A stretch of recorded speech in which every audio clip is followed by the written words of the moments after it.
This is Also Ice, the young elder, and we're forward again. And what we here at the Also Ice is trying to do is to get it over in your head, the things you once knew. This class is called How to Eat to Live in 2020. And we're gonna be going through a lot of Dr. SEBI's work, right? And we're gonna be going over, because my wife is an herbalist and she is brilliant on these things, so she helped me put this class together so that we can bring these things to you, right? Because the hospitals, right, which are only to be hospital, which are there only to give you hospitality. They're not there to cure, they're only there to treat. And when they treat, they give you some to prolong it, right?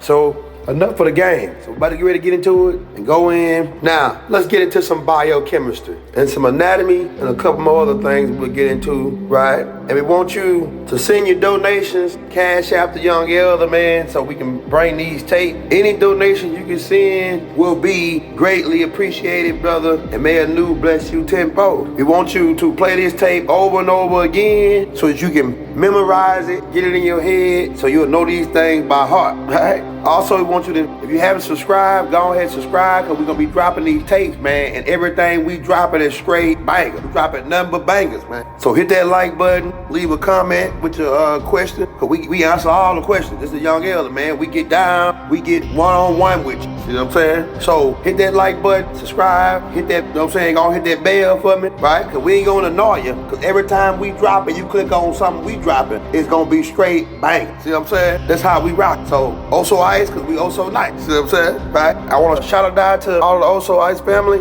right? And we're going to go and get rocking, right? So in the famous words of Saeed Baba, let's dance. All right, hit me with that first question. Young elder, what is a disease? There's only one disease. You follow me?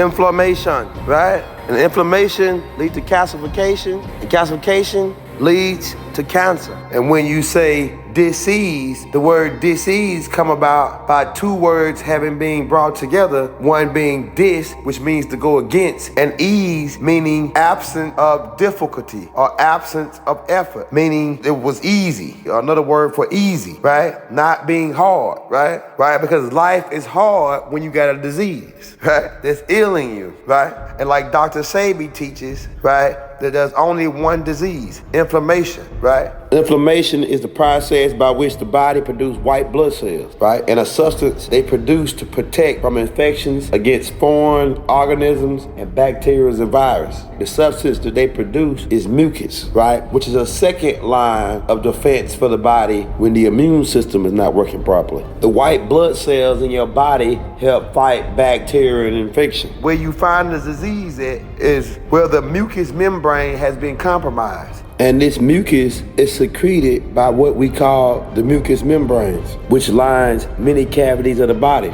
There are mucous membranes found in the mouth, the nose, the eyelids, right? The windpipe or lungs, the stomach and intestines, right? And in the urinary bladder, right? These were mucous membranes are found there, right? And like Dr. SEBI said, once these mucous membranes have been compromised, this is when disease come into play. Because like we told you, when your mucous membrane, which secretes the mucus, it's like the second line of defense. When your immune system don't fight the disease or bacteria off, okay? Are you with me? Once these mucous membranes have been compromised, causing the mucous membrane to produce large amounts of what they call mucus, right? When there's mucus in the nasal passage, sinusitis. Mucus in the bronchitis tube, bronchitis, right? Mucus in the lungs, pneumonia, even can turn into tuberculosis, right? What they call TB, right? Mucus in the liver, Hep B, Hep A, Hep C, right? They got all kind of names for these diseases. But like we told you, there's only one disease,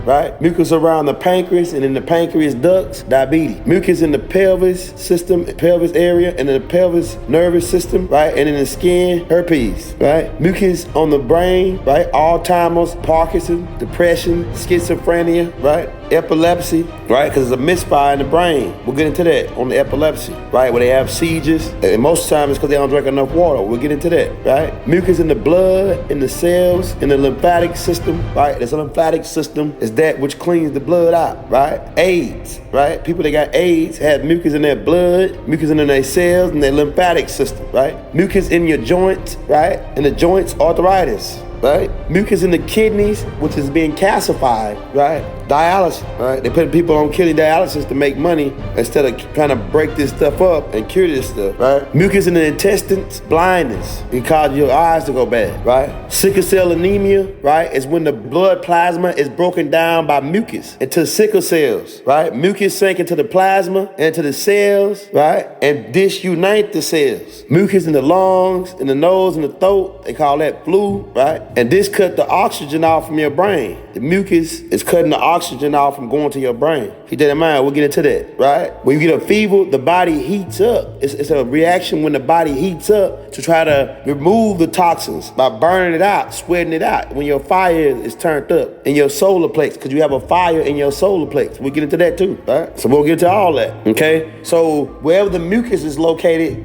they have termed diseases for it, but like we told you, there's only one disease, inflammation, which is mucus, right? And what is mucus? Mucus is glucose protein, right? And glucose protein come about by glucose, which is starch, sugar, right? Because starch turn into sugar, right? So glucose, which is sugar, and protein, which translate to acid, which they call amino acid, stating that it is one of the main building blocks of the body, which is so far from the truth. Maybe for mankind, but not for the original man. And most of you collect your protein from blood, meaning meat and aborted chicken fetuses. So any foods containing starch, sugar, blood, which they're calling protein, is nothing but mucus, right? It's nothing but glucose protein, which is mucus, and mucus is what creates the disease. So when you're curing a disease, you must first remove the mucus, right, from the body. Once the mucus has been removed, then you can clean the cells using, as Dr. SEBI say, an intracellular cleaning, right? Using electrical herbs, electrical foods, right? Cell food.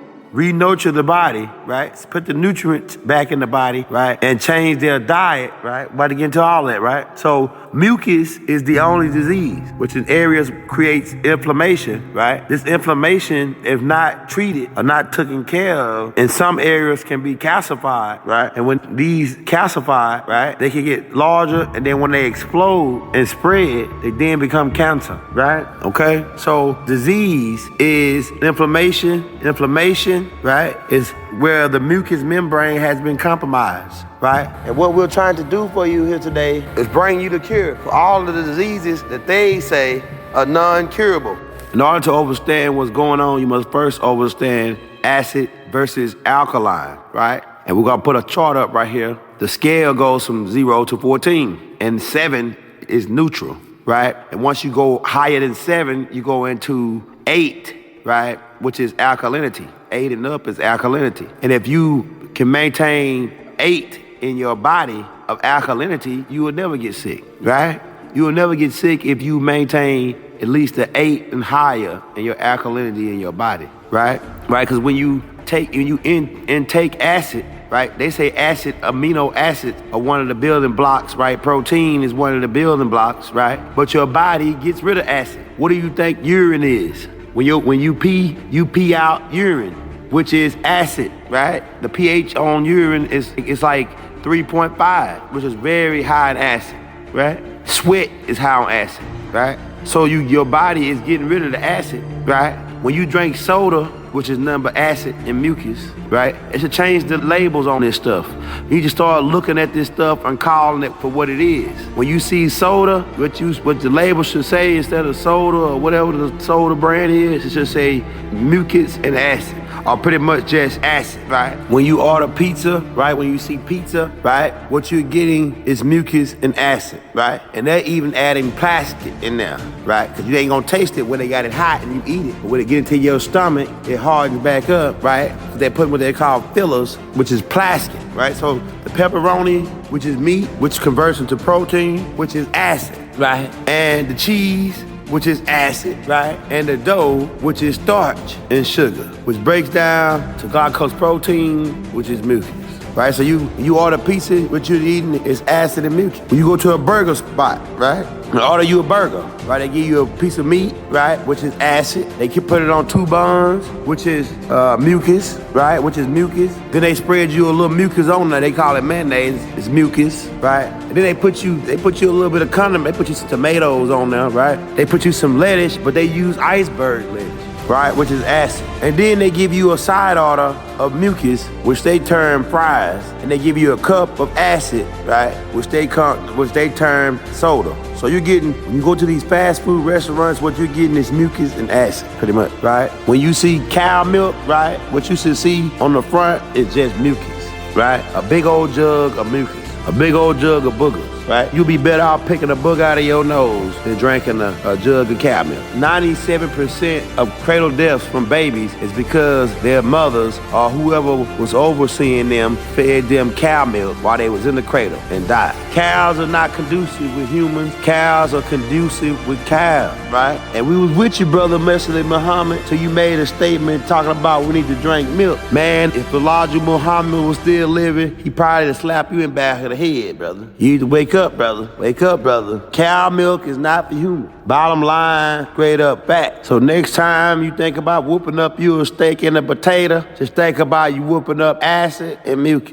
right? Acid deteriorate things. Acid breaks things down. Acid is what's causing you to age faster. The process of your aging to go faster, right? That's why people that maintain a high alkaline diet still look young, right? Okay? So you must maintain an alkalinity of 8 and above, and you'll never get sick, right? So we just want you to understand the alkalinity chart, and we'll get into some foods that's high on alkaline and foods that's acid. Pretty much meat creates acid. Protein, like we told you, acid, right? And your body's gonna get rid of the acid, right? So it's just a big game going on by the dietary game that they playing on us, right? We just try to get into it, man, so we can get you overstanding of this. All right, we're gonna go over a list of foods that create mucus, right? These are foods you wanna definitely stay away from, right? Especially if you're sick, right? And if you're trying to wean yourself off of meat, we'll give you 2 meats that you can kinda use to kinda wean yourself off of the meat deal, okay? I'm about to get into it. We're gonna give you a list, some foods that create mucus, and these are the foods you wanna stay away from, right? Number 1 on our list is red meats, right? Such as beef, and you can't trust the beef nowadays because they are now selling you clone meat. They're selling you human body parts, grinded up in that ground beef, right? So it's a lot of different things going on with the beef now. It's very spooky and scary you could be eating a human burger, right? A rat burger. Or it could be a little bit of harsher now. Because nobody really know what real beef tastes like.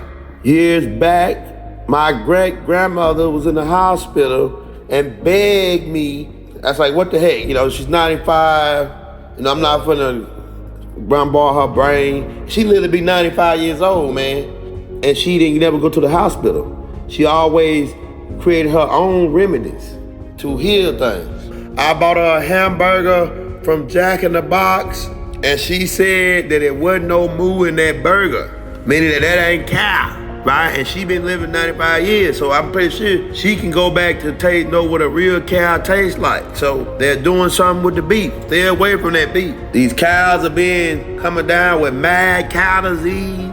And you wonder why people eat a hamburger, go out and go kill somebody. Mad cow disease. Lambs don't supposed to eat lamb, right? So I don't eat no damn lamb, right? If you eating lamb, you must be a wolf. Dr. SEBI said that lamb is worse than pork.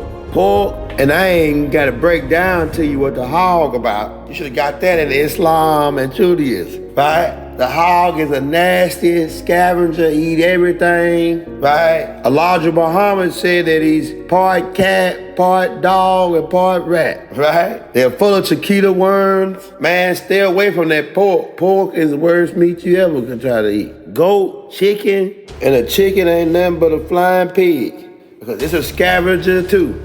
Eat human feces, dog feces, right? And the ones they raise in the farm, right? They're feeding them a particular type of feed that has hormones in it. right? They put the worst chicken joints on they put their churches, right? Or these black chicken joints, right? They know you like chicken, and they putting all kind of testosterone and different things inside the chicken, right? The reason why she wanted the hamburger is because she was complaining about the hospital food. Said they were serving her this chicken breast that tastes like rubber. And she said that the chicken must have been mad when it died. It would taste just like rubber. And she told the people that was bringing her food that chicken ain't got no cock-a-doodle-doo in it. Meaning that ain't chicken. All right, let's get to some more meats. Duck, turkey, goose, game bird, rabbit, all these are meats that create mucus, right? And you want to stay away from these meats. These are meats that you want to stay away from, okay? And like we say, we recommend that you eat no meat at all. But if you're trying to wean yourself off with the meat, you kind of want to lean towards the tuna and the salmon, right? These help reduce mucus, okay? But you still putting a little acid in there, which is not that good. But like we said, we just want to bring you this information to open you up. So 2 meats that you can eat to wean yourself off of meat, salmon and tuna, right? This lifestyle is hard to do, right? But you have to discipline yourself. You must discipline yourself if you want to survive what's about to befall up on the world, man. And this country especially. Milk create mucus, which we told you was nothing but a big old jug of, a big old gallon of mucus. Cheese create mucus, also acid, right? Yogurt, ice cream, which is nothing but sugar and milk, frozen sugar and milk, pretty much a frozen bucket of mucus, right? Butter, eggs, which is aborted chicken fetus, right? Create mucus. Bread create mucus. Pasta, cereal create mucus, right? The large bananas, right? Dr. SEBI said we should get the small bananas, right? Cabbage create mucus. Potatoes, corn create mucus. Soy products create mucus. Sweet desserts create mucus. Candy, coffee, tea, soda, beans, and rice create mucus. Alcohol beverages create mucus, right? And smoking create mucus.